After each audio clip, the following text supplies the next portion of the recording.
ಇಲ್ಲಿ ನಾವು ಅರ್ಥ ಮಾಡ್ಕೋಬೇಕು ಏನಂದ್ರ ಸಕ್ಕರೆ ಕಾಯಿಲೆ ಮತ್ತೆ ಸಕ್ಕರೆ ಎರಡು ಒಂದಲ್ಲ. ಸೊ ಸ್ವೀಟ್ ತಿಂದ್ರೆ ಮಾತ್ರ ನಂಗೆ ಶುಗರ್ ಬರ್ತದ, ಸ್ವೀಟ್ ತಿನ್ನಿಲ್ಲ ಅಂದ್ರೆ ಶುಗರ್ ಬರೋದಿಲ್ಲ ಅಂತಲ್ಲ. ಕಾರ್ಬೋಹೈಡ್ರೇಟ್ ರಿಚ್ ಡಯಟ್ ಅಂತ ಹೇಳ್ತೀವಿ. ಅದ್ರಾಗ ರೈಸ್ ಕೂಡ ಬರ್ತದ, ಸಕ್ಕರೆ ಕೂಡ ಬರುತ್ತ, ಬೆಲ್ಲ ಕೂಡ ಬರುತ್ತ, ಸ್ವೀಟ್ ಕೂಡ ಬರುತ್ತೆ. ಇವು ನಮ್ ಶುಗರ್ ನ ಜಾಸ್ತಿ ಮಾಡ್ತಾ ಹೊರತು ಇದನ್ನ ತಿಂದ್ರೆ ಶುಗರ್ ಬರ್ತಂತಲ್ಲ. ಹಂಗ್ ನೋಡಿದ್ರೆ ಮಕ್ಕಳೆಲ್ಲಾನು ಸ್ವೀಟ್ ತಿಂತಾರ, ಅವ್ರೆಲ್ಲರಿಗೂ ಶುಗರ್ ಬರ್ಬೇಕಾತರ ಅಂತ.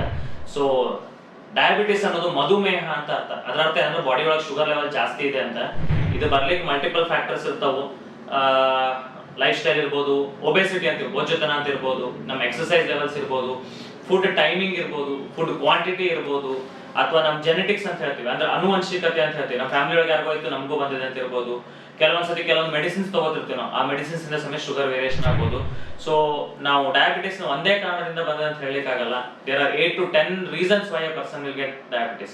ಸಕ್ಕರೆ ತಿನ್ನೋದ್ರಿಂದ, ಸ್ವೀಟ್ ತಿನ್ನೋದ್ರಿಂದಲ್ಲ. ನೀವು ಸಕ್ಕರೆ ಬಿಟ್ಟು ಸ್ವೀಟ್ ಬಿಟ್ಟರು ಕೂಡ ನಿಮ್ಗೆ ಡಯಾಬಿಟಿಸ್ ಆರಾಮಾಗತ್ತಂತಲ್ಲ. ಡಯಾಬಿಟಿಸ್ ಅಂದ್ರೆ ಸಕ್ಕರೆ ಕಾಯಿಲೆ ಅಂತ ಈಕ್ವಲ್ ಮಾಡಬೇಡ್ರಿ. ಸಕ್ಕರೆ ಅಂದ್ರೆ ಶುಗರ್ ಅಲ್ಲ, ಡಯಾಬಿಟಿಸ್ ಅಂದ್ರೆ ಶುಗರ್ ಅಲ್ಲ. So it is high sugar levels in your body sweet ತಿಂದ್ರೆ ಅಂತ ಅನ್ನೋದಲ್ಲ. ಈ ಮಿಸ್ಕನ್ಸೆಪ್ಷನ್ ನಾವು ಕ್ಲಿಯರ್ ಮಾಡ್ಕೋಬೇಕು.